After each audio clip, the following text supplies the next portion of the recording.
Kajian At-Tafsirul Munir Surat Luqman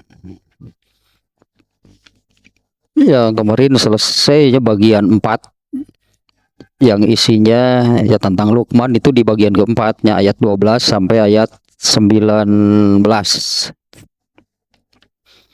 Banyak sekali ya nasihatnya yang dimuat itu oleh Allah ya, dari nasihat Luqman kepada anaknya, dan saya kira tidak usah diulang ya, ada berapa ya, ada belasan itu nasihatnya kalau dikumpulkan seluruhnya. Nah, sekarang bagian kelima nih, yaitu ayat 20 dan 21 yang apa namanya nih ya, intinya benang merahnya Allah mencela gitu ya, Allah mencela ya, mencaci, memaki-maki ya, orang yang menyekutukan Allah. Nah, Allah mencaci, memaki, yang mencela orang-orang yang menyekutukan Allah itu karena ya Allah sudah menunjukkan dalil atau bukti ya, kemahakuasaan Allah, kemahaesaannya, kemahakuasaannya. Nah, di mana ini kalau dalam kitab Tahdzibul Akhlak ya tentang hal ini sebagai penyakit hati ya, sebetulnya jadi penyakit hati, yaitu sebutannya bid'ah dalam urusan akidah ya, i'tiqadul bid'ah atau al bid'atul i'tiqadiyah. Kalau arti bid'ah sendiri ya, apa namanya, baik itu kalau ini soal pemahaman, berarti pemahaman tentang Tuhan ya, pemahaman tentang Tuhan itunya yang benar itu adalah apa yang dijelaskan oleh Allah. Nah, di luar itu sebutannya beda dalam urusan akidah. Ya, yang benar itu ada apa yang diterangkan oleh Allah, yaitu tidak ada Tuhan selain Allah. Nah, ini yang diajarkan oleh Allah kepada manusia, seluruh manusia, melalui para nabinya, para utusannya, semuanya mengajarkan hal itu. Akidah ini pondasi, akidah ini dasar itu ya, dari apa namanya, bahasa kitanya dari agama. Dari sebuah agama itu pondasinya disebutnya akidah. Nah, maka bagaimana seseorang beragama, ini dasarnya, ini pondasinya. Di dalam bahasa Arab hal ini yang menggunakan kata akidah yang artinya tali, yang artinya ya tali itu kan untuk mengikat gitu, tali itunya untuk mengikat. Nah, maka bagaimana seseorang beramal, bagaimana seseorang hidup, tergantung akidahnya. Nah, kalau akidah itu artinya tali, nah ini bisa diibaratkan kalau seekor kambing lah, kalau kambing biasanya diikat gitu ya, kambing kah atau kuda gitu, atau binatang itulah, unta. Nah, kambing itu atau unta ini diikat di lehernya, mungkin lahnya diikat itu di lehernya, lalu diikatkan ke sebuah tiang. Nah, maka si kambing atau unta ini mau kemana tergantung talinya. Kalau talinya 1 meter, ya itulah yang mengikatnya. Maka si kambing ini tidak akan keluar, tidak akan lebih dari 1 meter. Kalau tali yang mengikatnya itu 1 meter. Nah, ini makna dari dalam bahasa Arab hal seperti itu disebut akidah. Bahasa kitanya jadi keyakinan. Maka seseorang tidak akan beramal di luar keyakinannya, tergantung keyakinannya, tergantung akidahnya. Kalau orang ini kita ambil contoh gitu ya, agama-agama yang ada, agama-agama yang ada di sekitar kita lah yang kita tahu, misalnya orang Hindu, bagaimana amal mereka? Ya tergantung akidahnya. Nah, kalau orang Islam kan tidak mungkin amalnya sama dengan mereka. Tapi mungkin juga sih. Banyak ternyata yang amal orang Islam tapi malah seperti. Nah, berarti ini pelanggaran. Nah, gitu kan, berarti ini pelanggaran. Kenapa akidahnya akidah seorang muslim? Ya, kenapa akidahnya akidah seorang muslim? Tapi amalnya itu ya berbeda dengan akidahnya.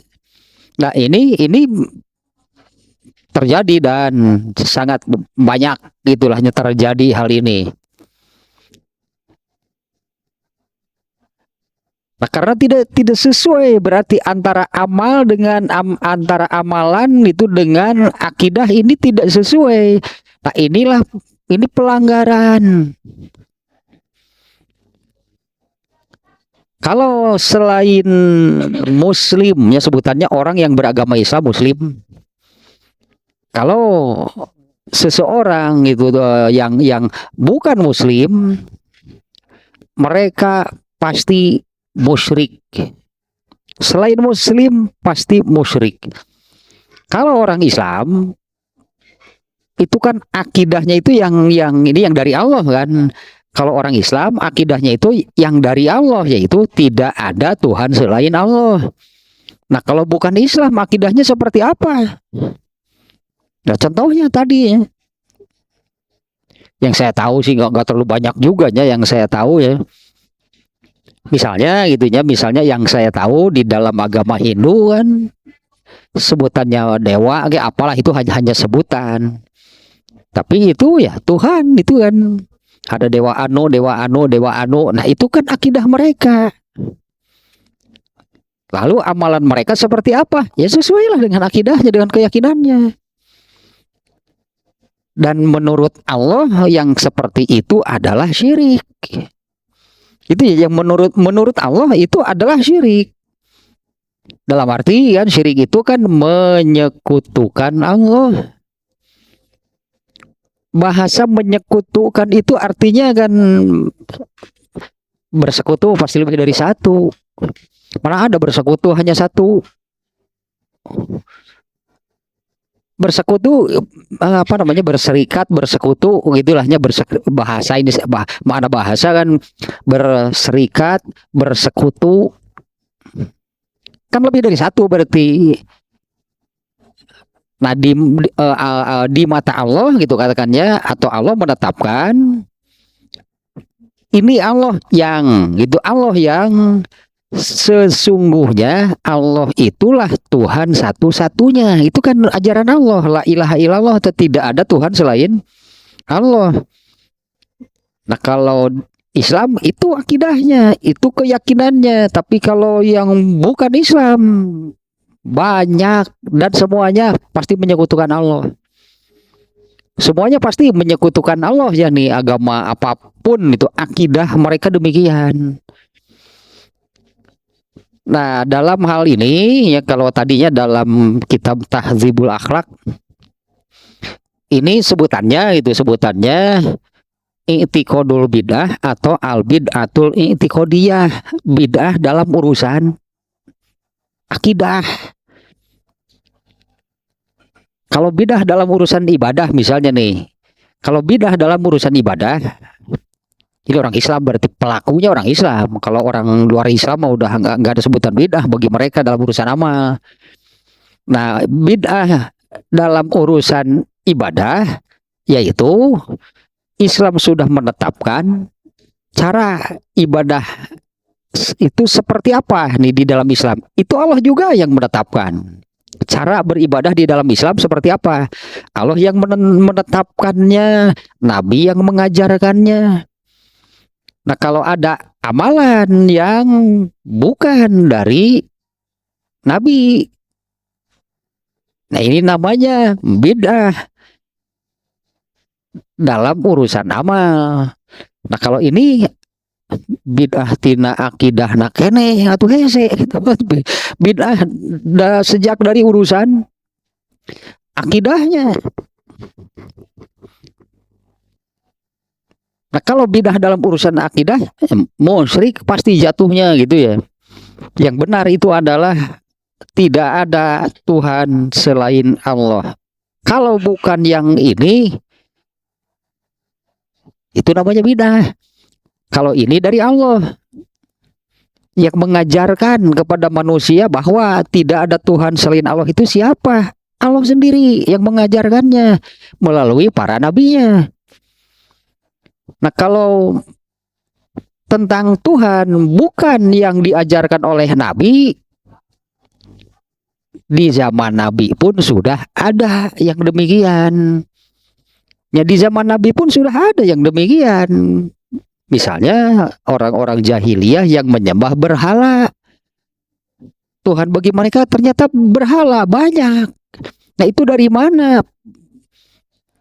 Kalau bukan dari Nabi, pasti berasal dari dugaan, perkiraan, sangkaan, pikiran manusia.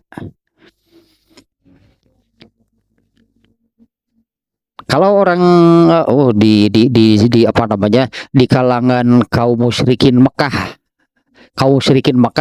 orang-orang Quraisy, di satu kaum itu saja berhalanya bukan hanya satu macam. Ini diantaranya hadis yang menerangkan seperti ini. Ketika Rasulullah SAW, kaum muslimin ya, Rasulullah dan para sahabat menaklukkan kota Mekah melalui perang Badar, bisa dikalahkan gitu ya. Kaum kafir Quraisy itu bisa dikalahkan. Setelah kalah perang, dikuasailah Mekah oleh kaum muslimin. Nah, setelah perang Badar, di Badar bukan di Mekah.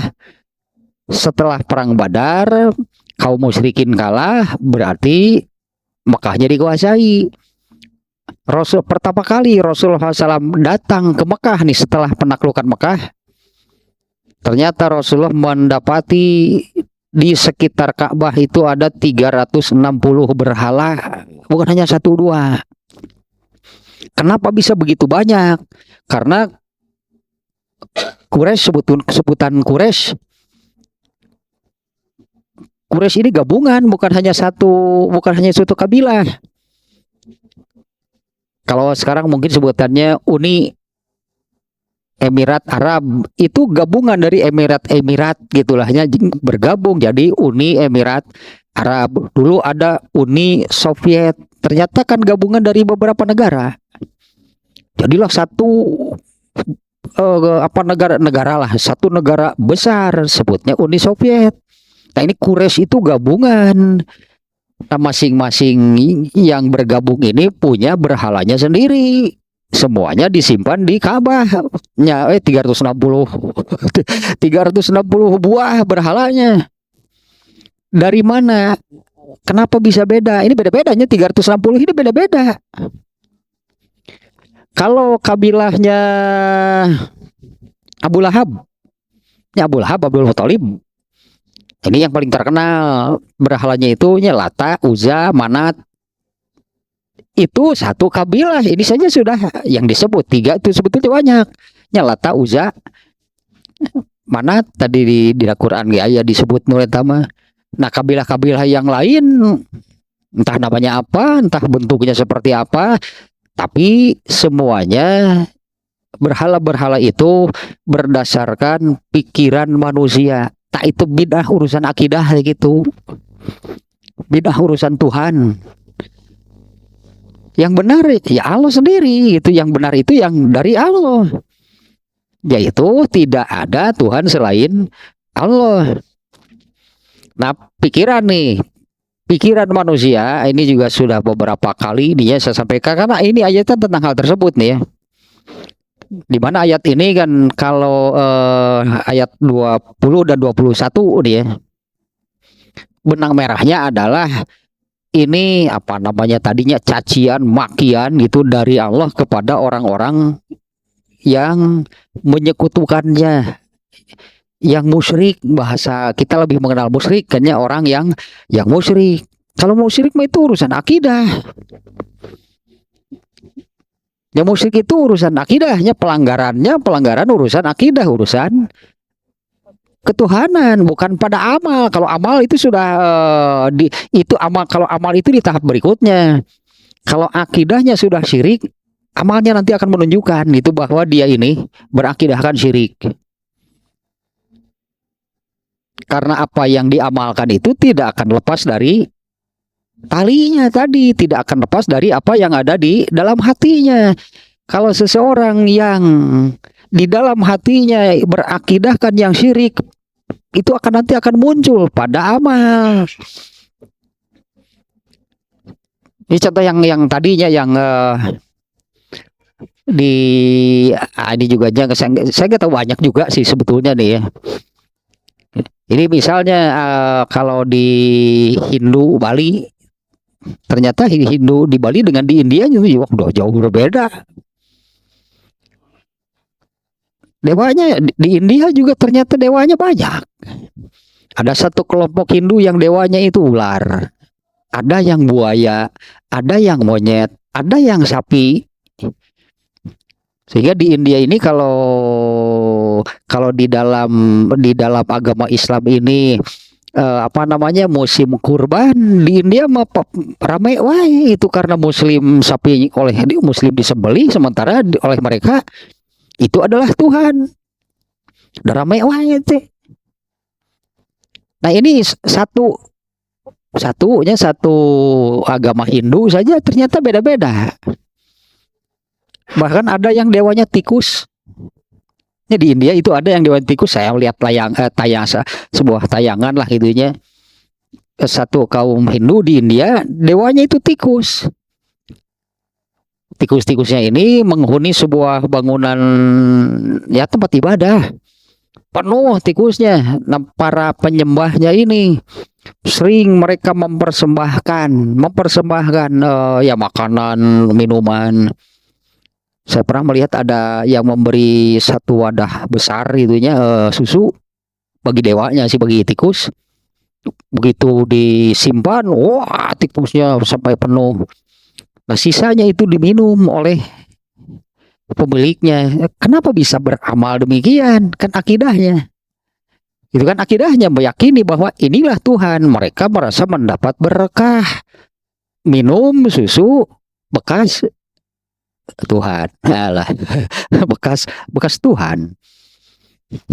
Ada yang dewanya Hanomannya apa namanya kera. Nah, semua itu berasal dari mana gitu ya. Pemahaman dan keyakinannya dulu.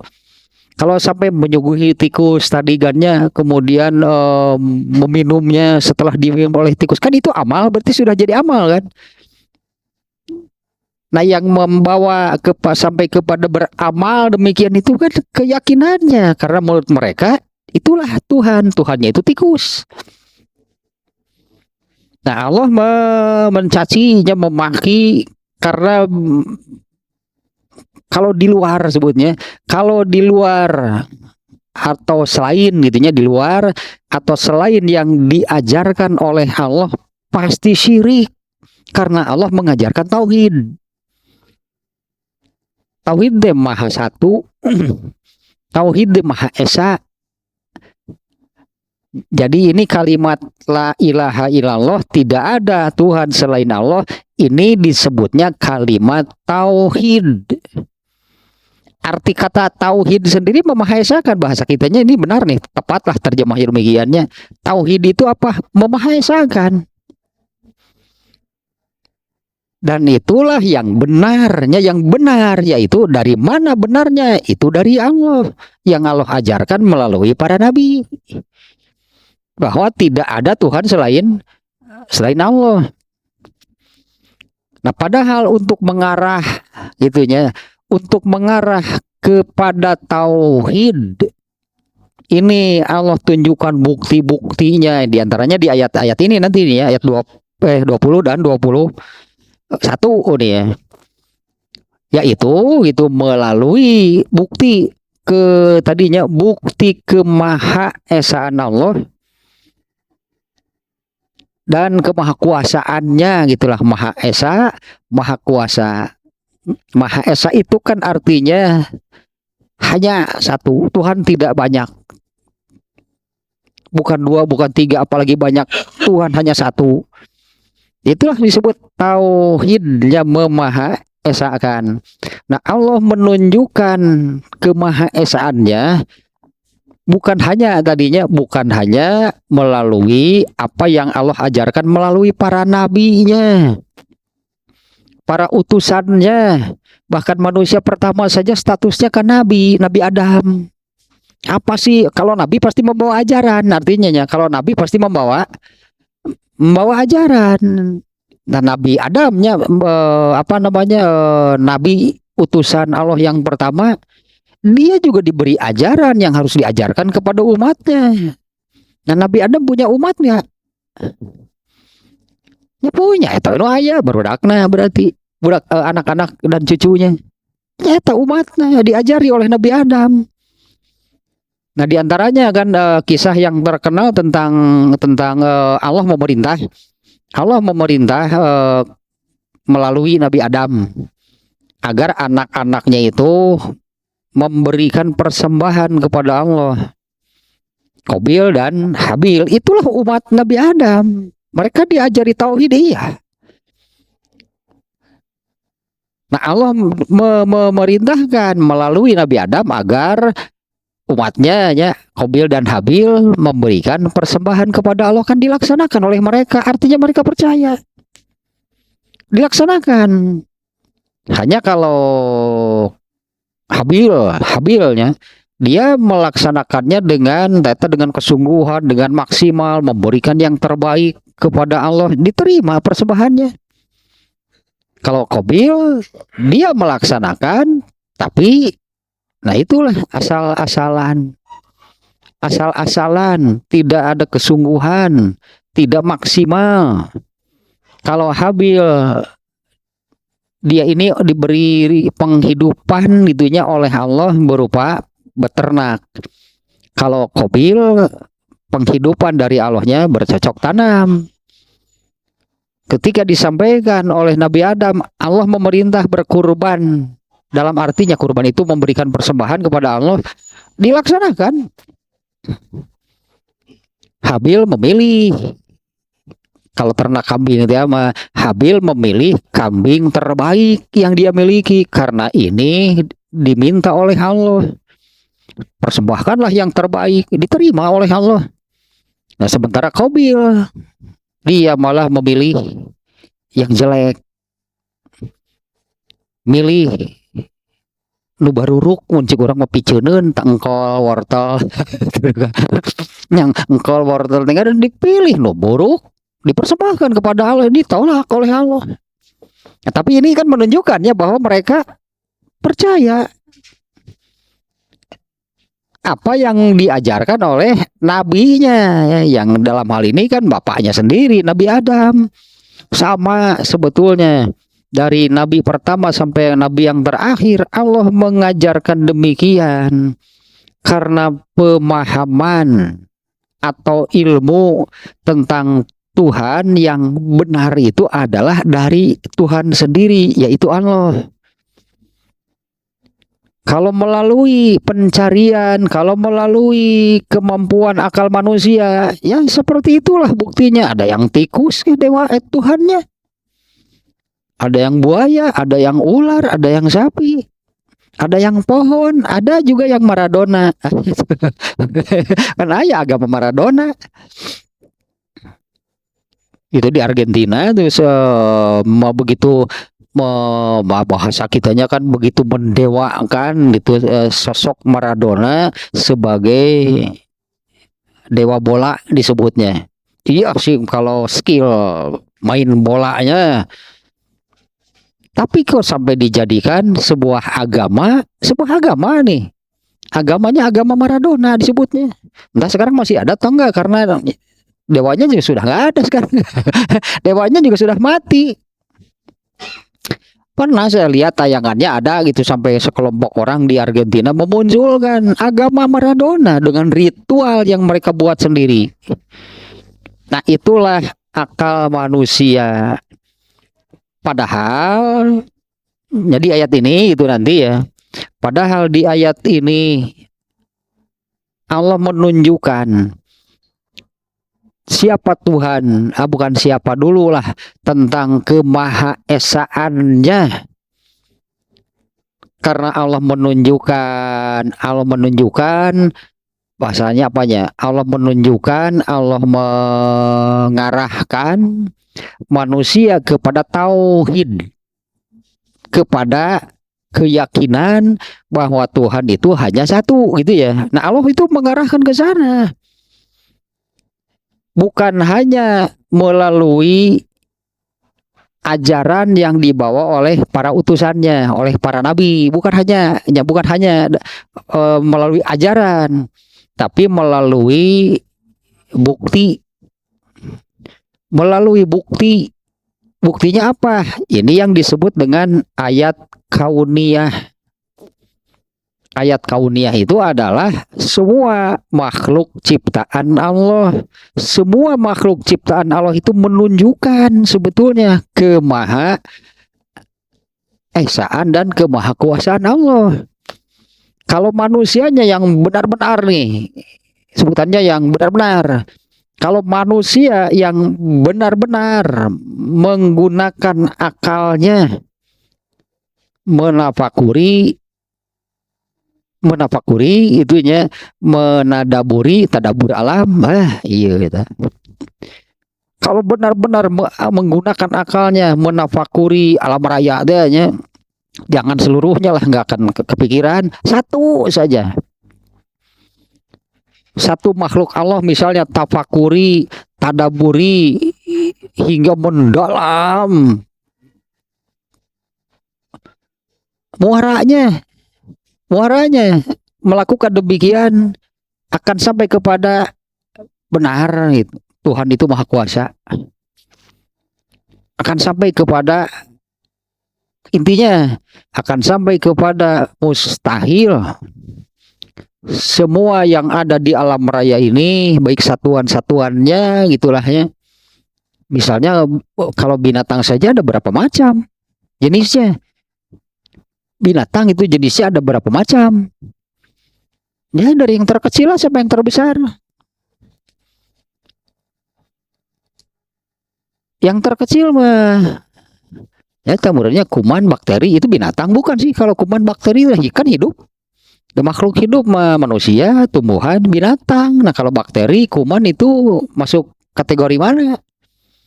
Yang terkecil sampai yang terbesar. Kalau makhluk hidup lah yang terbesar di bumi itu paus.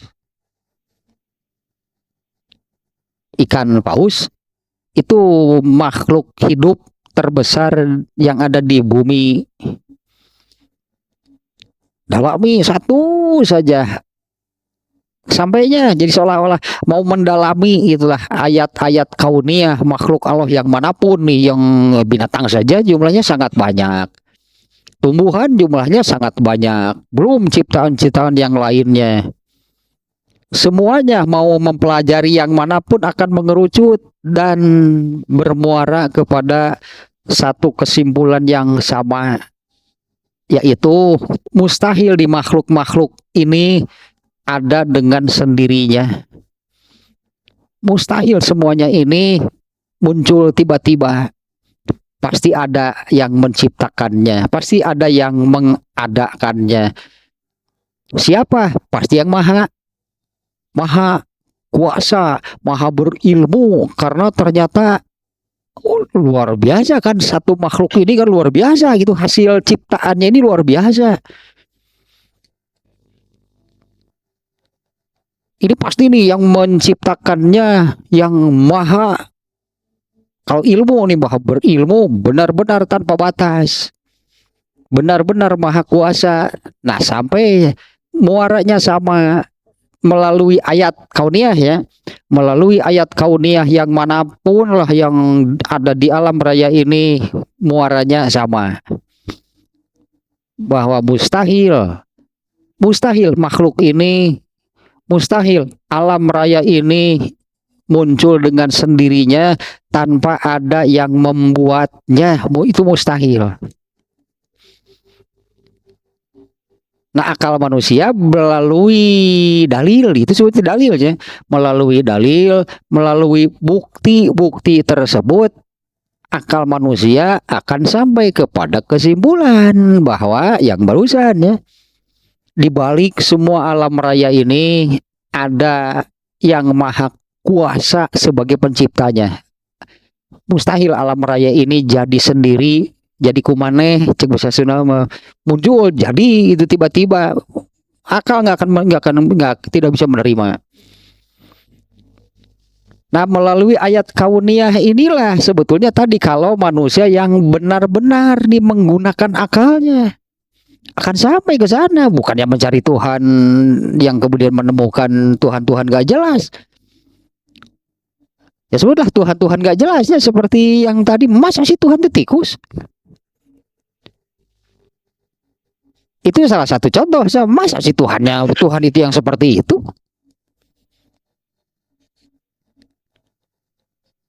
Di mana eta mun cik urang di mana akal sehatnya?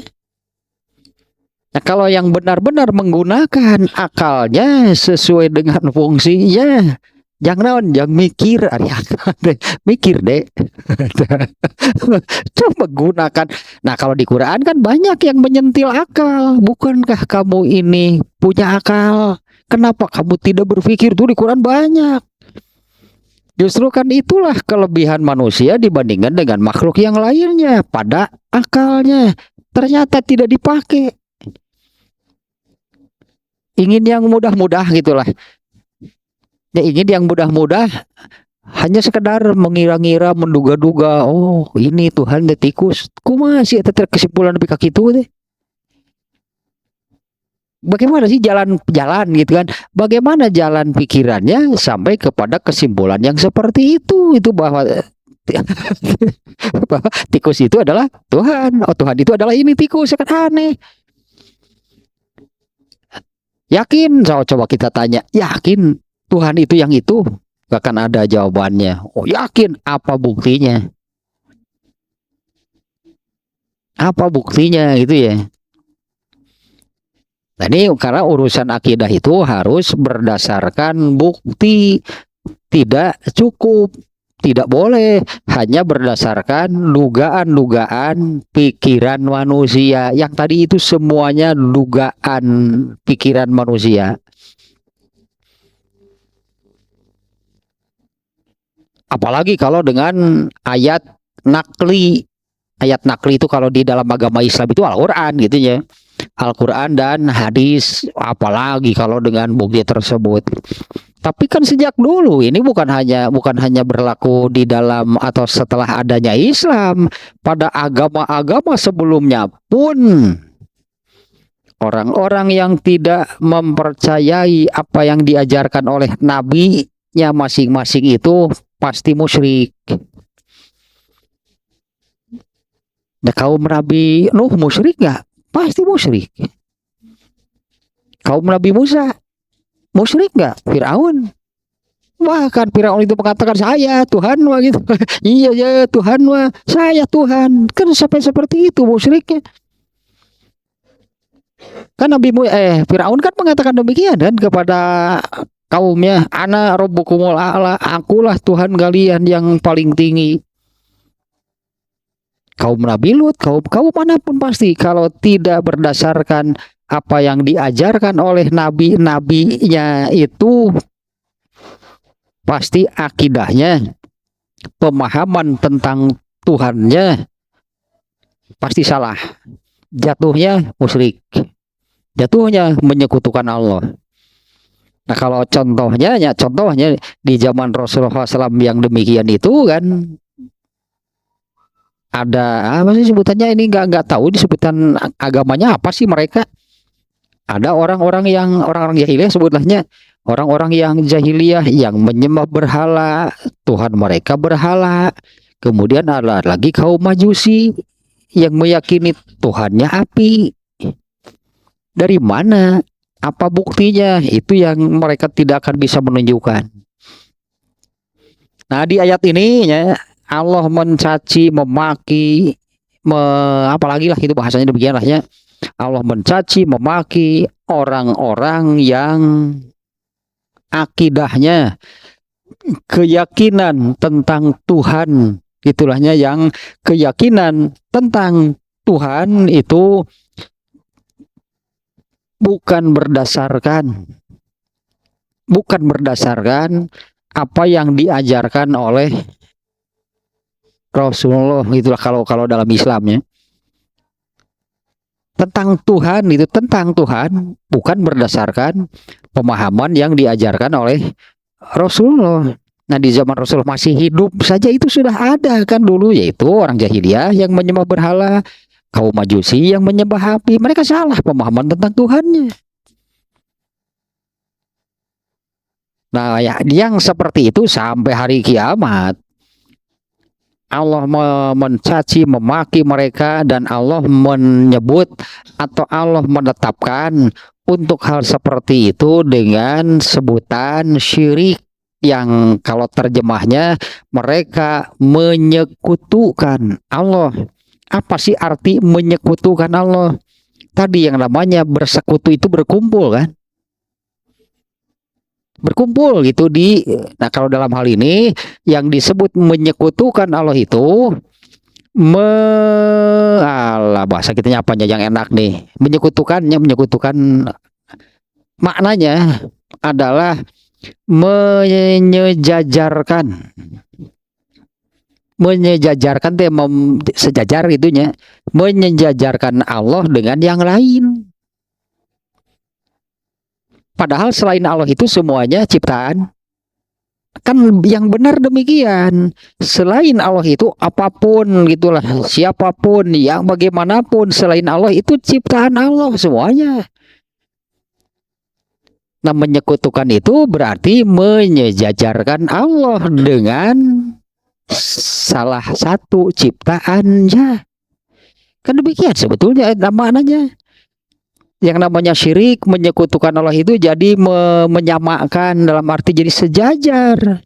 Jadi sejajar, sepadan antara Allah dengan salah satu makhluknya. Kan ini maknanya menjadi merendahkan Allah sedemikian rupa hingga sejajar dengan makhluknya. Allah sakit hati nggak? Dikitu-kitu. Allah sakit hati nggak dihinakan sedemikian rupa, jadinya direndahkan. Allah itu direndahkan hingga sejajar dengan makhluknya. Dengan tikus. Aduh. Itu makna syirik itu demikian. Menyekutukan dan mengumpulkan Allahnya dalam apa namanya, hal yang sama, sesuatu yang sama ya, yang artinya Allah itu jadi sejajar. Kalau menurut orang Islam, kalau kamu orang Islam Tuhannya siapa? Allah. Menurut mereka, oh, kalau Tuhan saya tikus. Nah itu jadi sejajar gitu antara Allah dengan makhluknya, merendahkan Allah sedemikian rupa disebutnya kan. Merendahkan Allah sedemikian rupa hingga sejajar, hingga sepadan dengan salah satu makhluknya, mau yang manapun, yang bagaimanapun. Nah itu makna syirik, dan itu penghinaan berat bagi Allah. Itu ya yang kan maknanya menjadi demikian ya, menyejajarkan Allah dengan salah satu makhluknya, artinya merendahkan, menjatuhkan, merendahkan Allah hingga sejajar dengan makhluknya. Kalau menurut ajaran yang benar kan, misalnya di surat Al-Ikhlas, walam yakul lahu kufuwan ahad, ada ciptaan Allah yang sejajar dengan Allah, semuanya ciptaan Allah. Semuanya itu hasil kreasi Allah, menciptakannya, mengadakannya. Statusnya kan ciptaan Allah, masa jadi Tuhan sih? Masa jadi Tuhan? Itu Tuhan mau pencipta. Ya, Tuhan itu adalah yang menciptakan. Selain Allah itu adalah ciptaan Allah. Mana ada ciptaan Allah jadi Tuhan? Apabila menganggap selain Allah sebagai Tuhan, nah ini yang disebut syirik. Bukannya si makhluk ini jadi tinggi sejajar dengan Allah, tapi Allah direndahkan. Penghinaan kan artinya. Bukan makhluk ini yang ditinggikan jadi Tuhan, karena ini gak akan pernah jadi Tuhan sampai kapanpun. Syirik itu merendahkan Allah hingga sejajar dengan makhluknya. Ya kan, yang pertanyaan demikian. Kalau Allah diperlakukan demikian, ini direndahkan ya, direndahkan hingga sejajar dengan makhluknya. Allah direndahkan sedemikian rupa, Allah marah nggak? Ya, murka bahkan. Sehingga Allah menetapkan syirik itu sebagai dosa, kesalahan, pelanggaran paling besar, paling berat, dan Allah tidak mau mengampuni. Satu-satunya kan dosa yang Allah tidak mau mengampuni itu adalah syirik. Kira-kira cek Allah itu menciptakan, kira-kira aja lah, masa saya disejajarkan dengan salah satu ciptaannya, sejajar teh, jadi statusnya sama, kemampuannya sama, mungkin gitulah, statusnya sama, kemampuannya sama. Ini contoh yang salah satu contoh lah yang tadinya ada itu kaum Hindu di India yang Tuhannya itu tikus. Banyak yang sudah mati tikusnya. Kenapa Allah jadi seperti itu?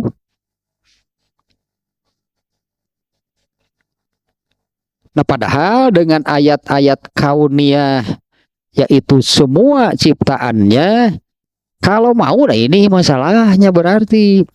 Kalau manusianya benar-benar gitu menggunakan akalnya, semua ciptaan Allah itu adalah dalil, adalah bukti kemahaesaan Allah dan kemahakuasaannya.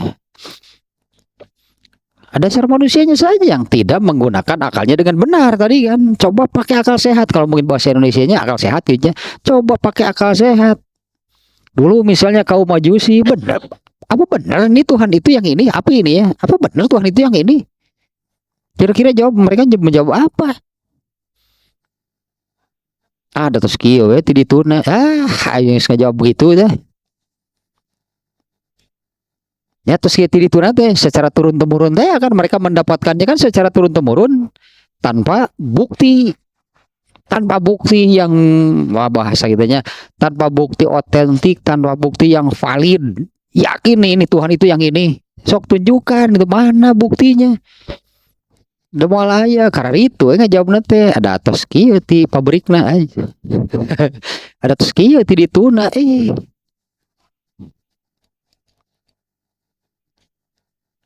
Mereka pasti menjawab demikian karena mereka tidak bisa menunjukkan bukti apa-apa. Mereka tidak bisa menunjukkan bukti apa-apa. Kebenarannya atau bahwa Tuhan itu adalah, kalau Majusi tadinya bahwa Tuhan itu adalah api nih yang mereka yakini. Mana buktinya?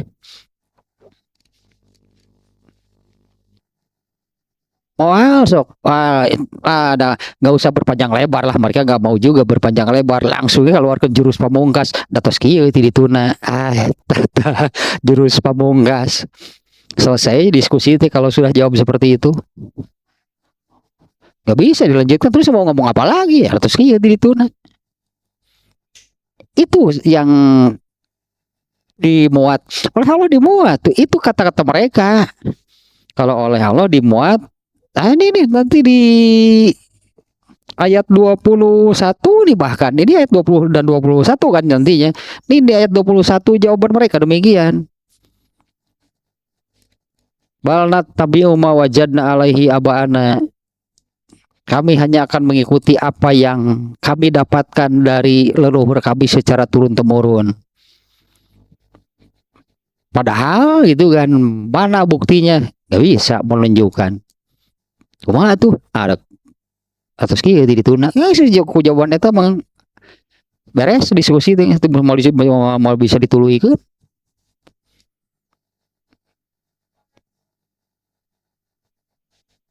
Jurus pamungkas teh berpanjang lebar juga nggak mau ya, karena jelas mereka tidak bisa menunjukkan bukti langsung karena jurus pamungkas.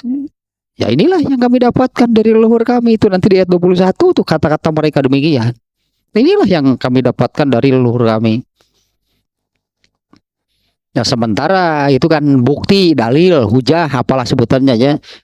Bukti itu dalil, hujah dari Allah yang benar nih tentang Tuhan. Ada dua tadi, dalil nakli yaitu Al-Quran dan hadisnya yang disampaikan oleh Rasulullah SAW. Satu lagi dalil akli atau dalil kauniyah, alam raya seluruhnya bukti, semuanya itu bukti kemahakuasaan Allah. Nah, ketika orang Islam sihnya ini, seorang Muslim itulah, ketika mendapatkan sesuatu yang mengerikan, biasanya masuk Allahu Akbar itu. Kalau melihat ada kebakaran, Allahu Akbar, itu geningan, itu Allah ingat. Kalau mendapatkan sesuatu yang mengagumkan, subhanallah, itu kan karena itunya. Kalau mendapatkan kenikmatan, alhamdulillah banget. Alah, jangan alhamdulillah, tong pakai banget atulah. Jangan ya alhamdulillah banget. Jangan ya alhamdulillah banget sih, alhamdulillah bungkul. Kan semuanya kan, apapun sebetulnya kan pasti mengarah ke sana. Mengarah kepada ya Allah lah, itu Allah lah. Tuhan satu-satunya. Ayo nama kafir gitu pilun, ada kebakaran, Allahu Akbar, juga ganti Muslim. Ayo nama kafir gitu gini kan. Kalau mendapatkan rezeki, mungkinnya mendapatkan rezeki yang banyak, alhamdulillah berkah. Aduh, itu sih engkau menipase. Pasti kita ngomong gitu nanti. Alhamdulillah. Gimana kok nanti jadi gak pertemuan teh? Insya Allah. Jika tuh kok lah, jika itu Insya Allah singko halah pasti gitu sih. Nah ini intinya demikian nih ya, baru mukadimah berarti lahnya, belum ke ayatnya kan. Di sini supaya nanti mudah gitulahnya memahami ayatnya gitu, yang benang merahnya. Bagian kelima nih ya dari surat Luqman ini, bagian kelima itu kita mengikuti pembagian pembahasan ayat-ayat menurut gitu kitab At-Tafsirul Munir ini. Penulisnya membagi-bagi itu ya, membahas ayatnya. Nah, kemudian selesai kan bagian keempat yang yaitulah tentang Luqman itunya, itu di bagian keempat ayat 12 sampai 19. Nah ini bagian kelima tentang apa itulahnya. Nah itu benang merahnya. Nah itu tadi menunjukkan, sebetulnya menunjukkan itunya kemurkaan Allah. Menunjukkan kemurkaan Allah kepada mereka yang menyekutukannya. Padahal kenapa Allah murka? Karena Allah sudah menunjukkan bukti. Allah sudah menunjukkan bukti. Kalaupun bukan buktinya bukan berupa dalil nakli tadinya Quran dan hadis, alam raya ini semuanya bukti. Allah sudah tunjukkan, nah bukti-buktinya bahwa tidak ada Tuhan selain Allah. Nah, karena sekali lagi ya, kalau yang benar-benar nih menggunakan akalnya melalui ayat kauniyah, melalui semua ciptaannya ini akan sampai kepada satu kesimpulan, yaitu yang tadilahnya mustahil alam raya ini jadi atau muncul dengan sendirinya. Pasti ada yang menciptakannya. Nah, itu Allah gitu. Hanya kalau berdasarkan akal nggak akan sampai kepada namanya Allah. Tahu dari mana? Bahwa Tuhan yang menciptakan ini adalah Allah. Tahu dari mana? Manusia tahu bahwa Tuhan itu namanya Allah. Itu setelah Allah memberitahu melalui para nabinya dia. Nah, kalau tanpa apa namanya tadinya, tanpa pengetahuan, tanpa pemahaman, tanpa ilmu dari para nabi, akal manusia hanya sampai di sana, bahwa ada Tuhan yang menciptakan seluruh alam raya ini, dan pasti hanya satu. Akal akan menyimpulkan hanya satu Tuhan, gak akan ada dua. Ini ada satu yang maha gitulahnya di balik semua alam raya ini sebagai penciptanya. Nah, akal manusia sampai ke sana, bukti berarti. Sehingga orang-orang yang dulu kan, orang-orang yang menyembah berhala, sebutannya apa mereka, bagi mereka? Jahiliyah, bodoh. Kenapa? Mana akalnya? Mereka tidak menggunakan akalnya dengan benar. Ya, mereka tidak menggunakan akalnya dengan benar. Sebetulnya Tuhan itu berhala, nggak masuk akal. Sebutannya nggak masuk akal. Masa Tuhan seperti itu? Karena berhala-berhala itu kan mereka sendiri yang membuat. Kan aneh, mereka membuat Tuhan. Aneh kan jadinya, mereka yang membuat Tuhan, menciptakan Tuhan. Dari batu, dari kayu yang dibentuk, dipahat, jadilah sebuah bentuk berhala. Lalu, nah inilah Tuhan kami. Di mana logikanya? Di mana akal sehatnya kalau demikian? Nanti masing-masing orang juga bisa buat patung sendiri. Lalu, inilah Tuhan saya. Nah, masa sih mau begitu gitu kan? Masa mau begitu? Karena setiap orang nanti kan imajinasinya beda-beda.